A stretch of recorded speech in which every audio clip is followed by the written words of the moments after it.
Hello everyone, welcome back on our YouTube channel Samir Sharma Biology. Hope you all are good. So, I'm back with an important video for class 12th from chapter 1st, the reproduction in organisms. Okay तो last lecture में हम लोगों ने बात की थी types of asexual reproduction और हमने एक प्यारी सी ट्रिक देखी थी एसेक्सुअल रिप्रोडक्शन को याद रखने के लिए कि फ्रॉक पहनकर बस में बैठकर ऋषिकेश से विशाखापट्टनम चला गया।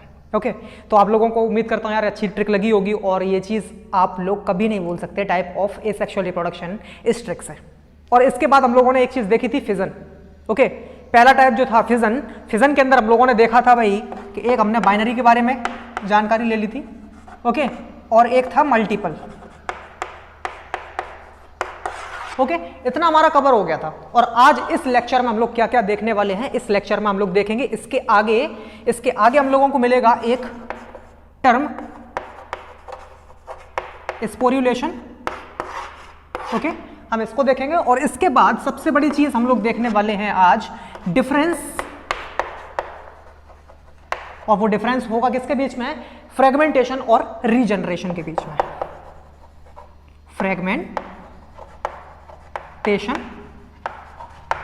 And regeneration. फ्रेगमेंटेशन और रीजनरेशन ये एक ऐसी प्रॉब्लम है जो हर एक स्टूडेंट को रहती है। तो आज कोई भी आपको प्रॉब्लम नहीं रहने वाली। मैं एकदम इसके अंदर जितनी भी प्रॉब्लम्स हैं छोटी से छोटी बड़ी से बड़ी आज के बाद आप कभी रीजनरेशन और फ्रेगमेंटेशन नहीं बोल पाएंगे।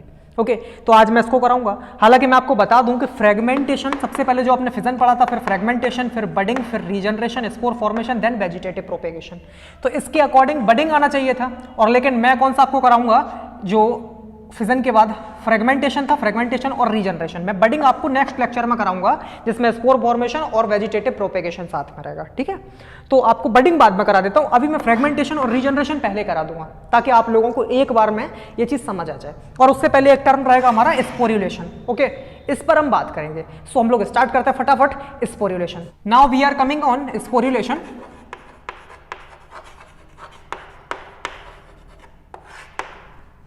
स्पोर्युलेशन के बारे में बात करते हैं। जैसे कि हम लोगों ने लास्ट लेक्चर में देखा था, हम लोगों ने एक चीज पढ़ी थी फिजन।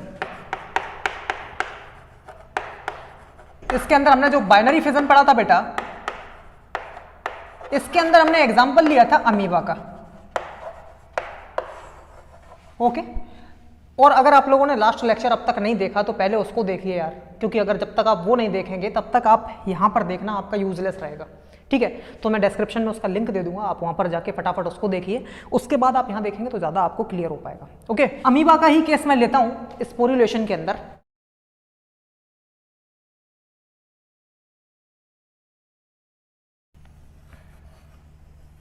ओके जब स्पोर्युलेशन वाली कंडीशन आती है, बोले तो अनफेवरेबल जब कंडीशन आती है तो इसके जो स्यूडोपोडिया होते हैं ये हट जाते हैं बेटा। और इनका जब डिजनरेशन हो जाता है तो क्या होता है, ये अपना फॉर्म चेंज करके, अभी तो ये इरेगुलर शेप में था, फिर ये थोड़ा सा सर्कुलर शेप में आ जाता है। स्यूडोपोडिया को इसने खत्म कर दिया ऐसी कंडीशन पर। ठीक है उसके बाद क्या करता है, ये अपने ऊपर लेयर्स जमा करना शुरू कर देता है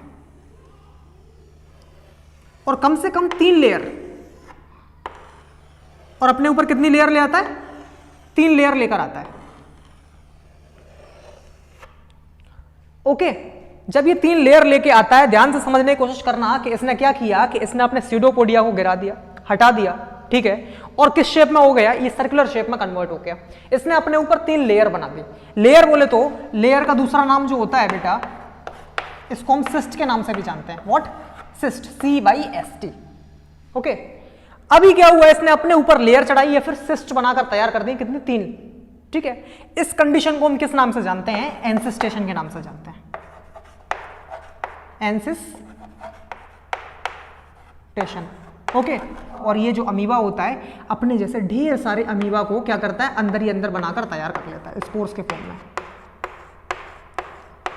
ओके और जैसे ही फिर बाद में फेवरेबल कंडीशन आती है तो इसकी जो लेयर्स होती हैं वो बर्स्ट आउट हो जाती हैं वापस से, और जितने भी ये जो अमीबा होते हैं ये मल्टीपली बाहर आ जाते हैं। और ये जो कंडीशन है, जितने भी मल्टीपल अमीबा जो इसके अंदर बनकर तैयार हुए हैं उनको बाहर आने की जो प्रोसेस रहती है उस प्रोसेस को हम बोलते हैं स्पोर्युलेशन। ओके, तो चलिए हम फटाफट इसी चीज को लिख लेते हैं। इसको लिखेंगे कैसे वो देखिए कि during unfavourable condition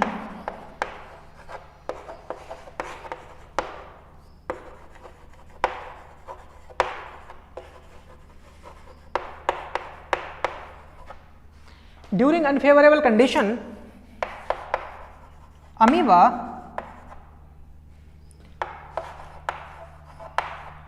degenerates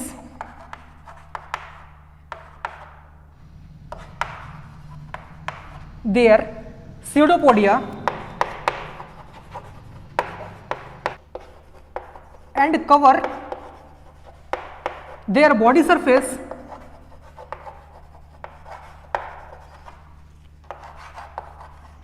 from 3 layers.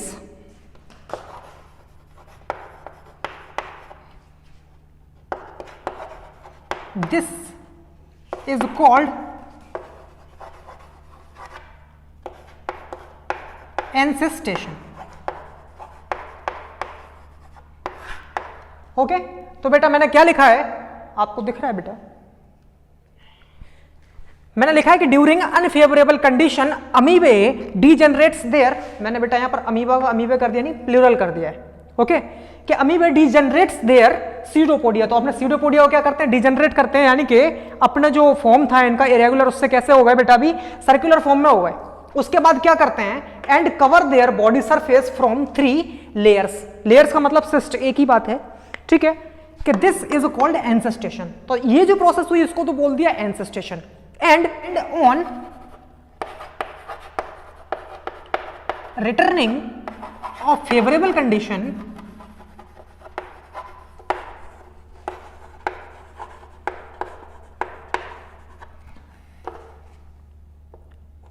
amoeba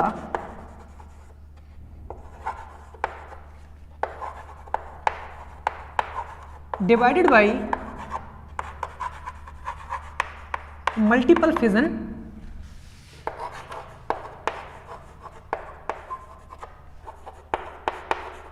within the cyst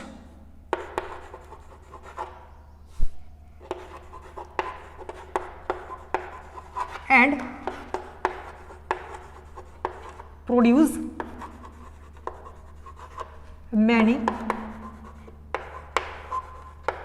amoeba। Okay, तो अभी मैंने क्या लिखा बेटा कि जब ये रिटर्न हो जाता है फेवरेबल कंडीशन पर, तो फिर क्या होता है, ये मल्टीपल फिजन में डिवाइड होता है, और ऐसी कंडीशन पर क्या होता है, ये बहुत सारे अमीबा बनाकर तैयार करता है। देन आफ्टर क्या होता है, इसकी जो सिस्ट होती है, जो लेयर होती है, वो बर्स्ट आउट हो जाती है, और जितने भी अंदर अमीबा बनकर तैयार होते हैं वो सारे के सारे लिबरेट हो जाते हैं, वो फ्री हो जाते हैं। ठीक है, तो उस चीज को भी मैं लिख देता हूं, the cyst burst out and amoeba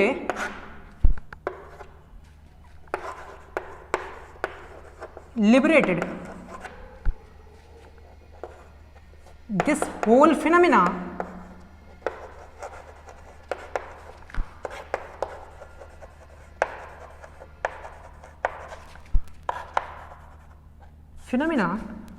known as sporulation। Okay, आप देख पा रहे हैं, और जो मैंने यहां पर लिखा है उसको फटाफट मैं जल्दी से बता देता हूं कि ड्यूरिंग अनफेवरेबल कंडीशन, कि जब अनफेवरेबल कंडीशन होती है बेटा, तो क्या करता है, ये जो अमीबा होता है अपने आप को डिजेनरेट करता है, मतलब अपने स्यूडोपोडिया को डिजेनरेट करता है, और अपनी एक शेप कैसी ले लेता है, सर्कुलर शेप ले लेता है। उसके बाद क्या करता है, अपने ऊपर ढेर सारी यानी कि 3 लेयर चढ़ाकर तैयार करता है। उस लेयर चढ़ने की जो प्रोसेस होती है उसको हम कहते हैं एंसेस्टेशन।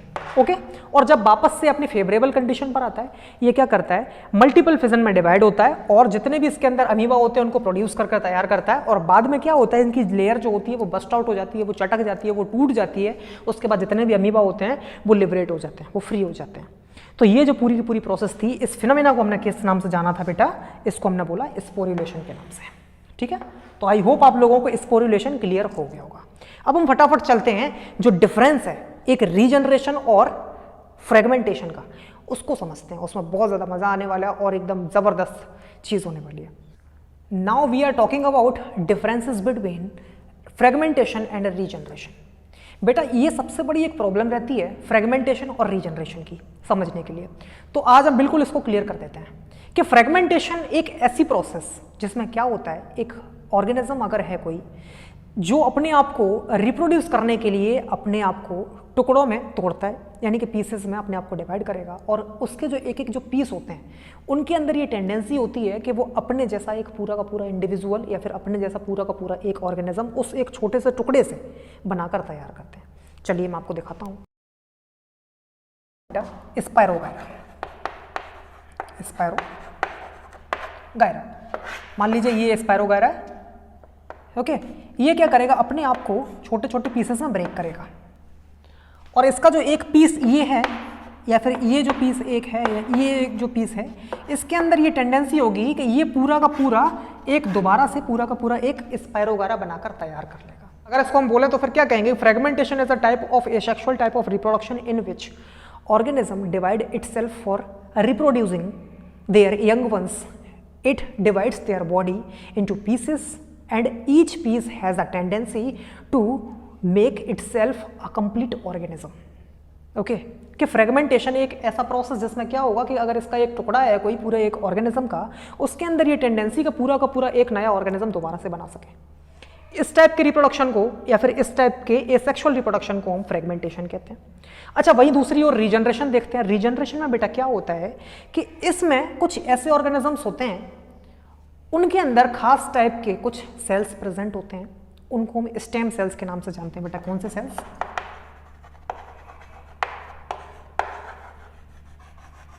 Stem cells. एक ऐसा asexual type of reproduction regeneration जिसमें क्या होता है कि एक ऑर्गेनिज्म जब उसका कोई पार्ट डैमेज हो जाए या फिर टूट जाए तो दोबारा से रीजनरेट हो जाए, सिर्फ उतना पार्ट, पूरा का पूरा ऑर्गेनिज्म नहीं। लेकिन इसमें एक एक्सेप्शन है, प्लेनेरिया। उसको लेकर बहुत ज़्यादा कंफ्यूजन होती है कि यार प्लेनेरिया वापस से पूरा का पूरा डेवलप हो जाता है, उसके अंदर ये टेंडेंसी कैसे आती है, तो उसके लिए भी हम बात करते हैं। सो फर्स्ट ऑफ ऑल हम इसमें बात करेंगे कुछ एग्जाम्पल, जैसे मैंने अभी बोला कि tail of lizard, starfish, octopus, ये कुछ एग्जाम्पल हैं किसके? रीजनरेशन के। अगर हम टेल ऑफ फिश की बात कर टेल ऑफ लिजर्ड की बात करते हैं तो लिजर्ड की जो टेल होती है बेटा, ये जब टूट जाती है तो ये दोबारा से जनरेट हो जाती है, ठीक है। और दोबारा जनरेट हो जाती है तो उस खास जगह पर जहां से जनरेशन होता है, इस जगह पर स्टेम सेल्स होते हैं, और स्टेम सेल्स में ये टेंडेंसी होती है कि उस ऑर्गन को दोबारा डेवलप कर देना, तो ये रीजनरेशन में होता है। Okay, so first of all हम यहां पर लिख लेते हैं कि पहला पॉइंट के बारे में कि रीजनरेशन और फ्रेगमेंटेशन में, तो आपको ज्यादा क्लियर हो पाएगा। उसके बाद मैं इसको और ज्यादा क्लियर करता हूं, और प्लेनेरिया जो बहुत ज्यादा दुखी करता है हम लोगों को, उसके बारे में अच्छे से बात करेंगे। फ्रेगमेंटेशन, इसका फर्स्ट पॉइंट में लिखते हैं बेटा कि the parent body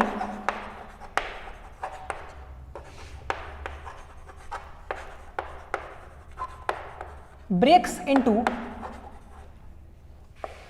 2 or more fragments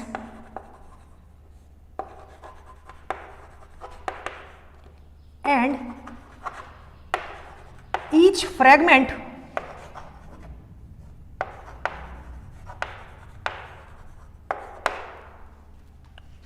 grows into a complete organism। ये इसका फर्स्ट पॉइंट हुआ बेटा, फ्रेगमेंटेशन हुआ। रीजनरेशन में क्या होता है कि इसके अंदर जो पेरेंट बॉडी होती है, उसके अंदर ये टेंडेंसी होती है जब कभी भी उसका एक खास स्पेसिफिक पार्ट जब टूट जाएगा तो वो दोबारा से डेवलप हो जाएगा, तो पहला पॉइंट। लेकिन अभी हम एक्सेप्शन की बात करने वाले हैं, तो समझिए इसमें बेटा मैं लिखता हूं, if a part of an organism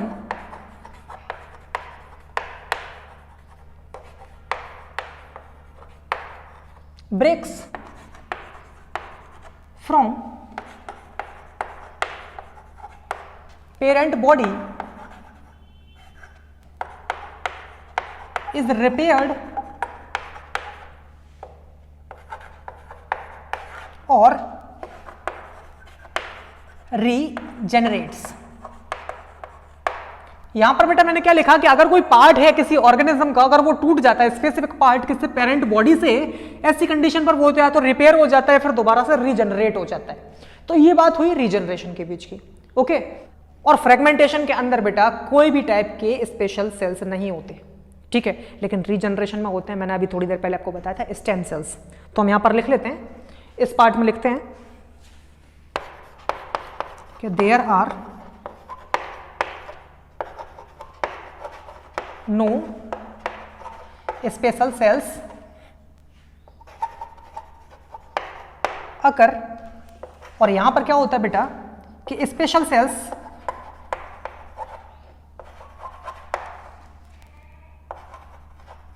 अकर, इनको हम किस नाम से जानते हैं बेटा? स्टेम सेल्स के नाम से जानते हैं, स्टेम सेल्स।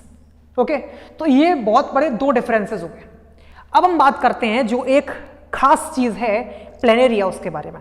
अच्छा बेटा, रीजनरेशन के बारे में आपको पता चल गया, जो मैंने छोटी सी बात बताई। अब रीजनरेशन में अगर हम देखें तो दो टाइप का रीजनरेशन होता है बेटा।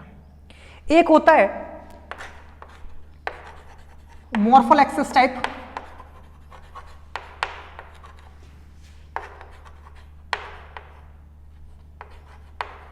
और एक होता है एपीमॉर्फोसिस टाइप।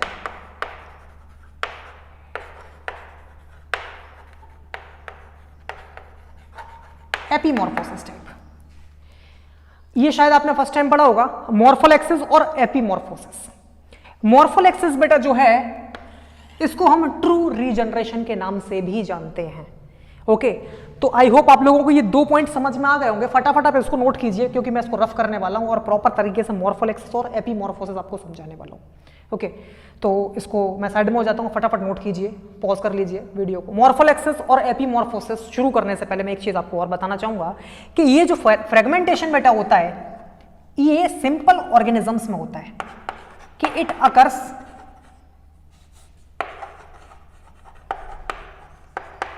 इन सिंपल ऑर्गेनिजम्स और यूनिसेल्युलर ऑर्गेनिजम्स, ठीक है। अच्छा, अगर हम बात करते हैं रीजनरेशन की, it occurs in complex organisms.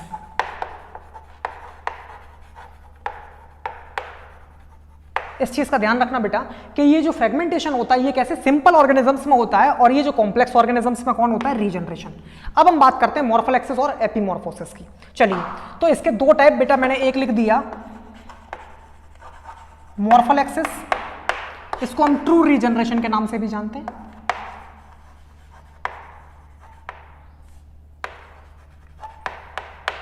Okay, और एक होता है एपीमॉर्फोसिस टाइप।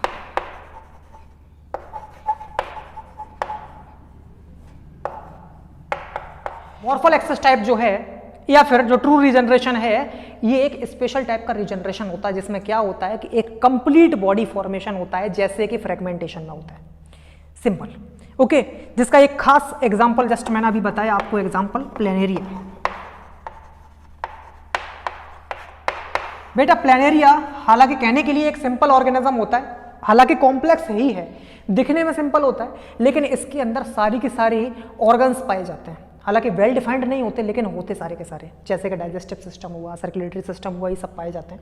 ओके, तो इसलिए ये थोड़ा सा हालांकि कॉम्प्लेक्स हो गया, फ्रेगमेंटेशन से थोड़ा सा आगे बढ़ गया, ठीक है। इसलिए प्लेनेरिया जो होता है थोड़ा सा किस में आ गया? कॉम्प्लेक्स ऑर्गेनिजम्स में आता है। तो समझिए बेटा, ये प्लेनेरिया है आपका। ओके, प्लेनेरिया के हमने कुछ पीसेस किए, और इसका एक एक जो पीस है, इसने कंप्लीट एक पूरा का पूरा प्लेनेरिया बनाकर डेवलप किया, इसने कंप्लीट बनाकर डेवलप किया, इसने कंप्लीट बनाकर डेवलप किया प्लेनेरिया। तो ये खास टेंडेंसी थी बिकॉज ऑफ स्टेम सेल्स। यहाँ पर स्टेम सेल्स की भरमार होती है इस प्लेनेरिया के अंदर। मैं आपको एक फैक्ट बताना चाहूंगा कि प्लेनेरिया ये जो है, अगर इसके हम 279 पीसेस भी कर दें, कितने बेटा? 279 पीसेस, तब भी इसके अंदर ये टेंडेंसी है कि इसका एक एक जो छोटा सा पीस होगा वो पूरा का पूरा एक प्लेनेरिया को डेवलप करके तैयार करेगा। तो इसका मतलब ये है यार, क्या कितने सारे पीसेस होने के बाद भी पूरा का पूरा प्लेनेटरी डेवलप हो सकता है। मतलब इतनी बड़ी टेंडेंसी, अगर मान लीजिए ह्यूमन के अंदर ये हो जाए तो कितना फायदा हो सकता है कि जिन लोगों के बेचारों के ऑर्गन खराब हो जाते हैं वो दोबारा से डेवलप हो सकते हैं। लेकिन हमारे अंदर रिजनरेशन होता है लिवर सेल्स में, ओके, लेकिन पूरी बॉडी में नहीं होता, ठीक है। और एपीमॉर्फोसिस टाइप जो मैंने अभी जस्ट बताया कि रीजनरेशन का ऐसा टाइप जिसमें क्या होता है कि खास सिर्फ बॉडी ऑर्गन डेवलप होते हैं, ऐसा टाइप होता है एपीमॉर्फोसिस टाइप, ओके। तो ध्यान रखना बेटा, दो मैंने टाइप बताए रीजनरेशन में कि मॉर्फल एक्सेस टाइप और ट्रू रीजनरेशन। एक ही चीज होती है जिसके अंदर क्या होता है, टेंडेंसी होती है कि पूरा जो ऑर्गेनिज्म है वो पूरा का पूरा डेवलप हो जाता है, यानी कि फ्रेगमेंटेशन की तरह। तो ध्यान रखिए बेटा, ये सिंपल ऑर्गेनिजम्स में होता है और ये हायर ऑर्गेनिजम्स में होता है, यानी कि तो थोड़े कॉम्प्लेक्स जो होते हैं उनके अंदर। तो ये फ्रेगमेंटेशन और रीजनरेशन आई होप आप लोगों को अब क्लियर हो पाया होगा, ओके। तो एपीमॉर्फोसिस ध्यान रखना कि एक सिंपल सा जिसमें क्या होता है, सिर्फ बॉडी का जो बॉडी के कुछ पार्ट्स होते हैं, बॉडी ऑर्गन होते हैं वो डेवलप होते हैं, लेकिन बॉडी डेवलप होती है बेटा वो किस में होती है, मॉर्फल एक्सेस टाइप में होती है, यानी कि ट्रू रीजनरेशन। आई होप आप लोगों को समझ में आया होगा। चलिए अब कुछ एग्जाम्पल्स देख लेते हैं हम फ्रेगमेंटेशन के, और कुछ एग्जाम्पल्स देख लेते हैं हम रीजनरेशन। तो इसमें पहला एग्जांपल बेटा मैंने लिखा था आपके लिए स्पायरोगायरा। इसमें और भी होते हैं सी एनिमोन्स, स्पॉन्जेस और कुछ फंजाई भी होती हैं, सेक्ट्रा, उनमें फ्रेगमेंटेशन होता है। अच्छा, मैं कुछ इसके एग्जांपल्स लिखता हूं, चलिए मैं थोड़ा सा रफ कर देता हूं और उसके बाद रीजनरेशन के आपके कुछ एग्जांपल्स लिखता हूं। बेटा आप इसको नोट जरूर करते रहना, बहुत काम की चीज होने वाली है ये आपके, ओके। इसके कुछ एग्जांपल्स जैसे कि मैंने अभी लिखा था, टेल ऑफ लिजर्ड, स्टारफिश के अंदर भी ऐसा होता है, ऑक्टोपस में भी होता है, हाइड्रा में भी होता है, प्लेनेरिया भी मोस्ट कॉमन एग्जांपल जो हमने लिया था, और भी कुछ ऑर्गेनिजम्स होते हैं उनमें भी होते हैं, ओके। कोई भी चीज अगर आपकी स्किप हो रही हो तो आप बैक कीजिए और दोबारा से समझिए, आपको एकदम क्लियर हो जाएगा। तो ध्यान रखना बेटा कि फ्रेगमेंटेशन और रीजनरेशन बहुत ज्यादा अलग नहीं होते, लेकिन जिस जगह पर अलग होते हैं उस जगह पर बता दिया, ओके। तो उम्मीद करता हूँ आप लोगों को तो अच्छा लगा होगा वीडियो, और अच्छा लगा हो तो प्लीज़ लाइक ज़रूर करना, आपका एक लाइक मेरे लिए बहुत इंपॉर्टेंट होता है। और दूसरी बात कि आपके जो भी फ्रेंड्स हैं आप उनसे वीडियो शेयर ज़रूर कीजिए, ओके, और उनको बोलिए अपने फ्रेंड्स को शेयर करें ताकि वो लोग भी ये अच्छे से पढ़ सकें। मैं आप सब लोगों के लिए पूरा का पूरा जो कोर्स चला रहा हूँ, इसमें मेरा सिर्फ इतना फ़ायदा है कि मैं ये चाहता हूँ कि आप जो भी स्टूडेंट्स हैं जो लोग नहीं पढ़ पा रहे, जिनको प्रॉपर लेक्चर्स नहीं मिल पा रहे हैं पूरे के पूरे स्टार्टिंग से, वो मैं आपको प्रोवाइड करूँ। तो बस आप लोग पढ़ते रहिए यार, मेहनत पर भरोसा रखिए अपने, ठीक है, क्योंकि मेहनत करने वालों की कभी हार नहीं होती।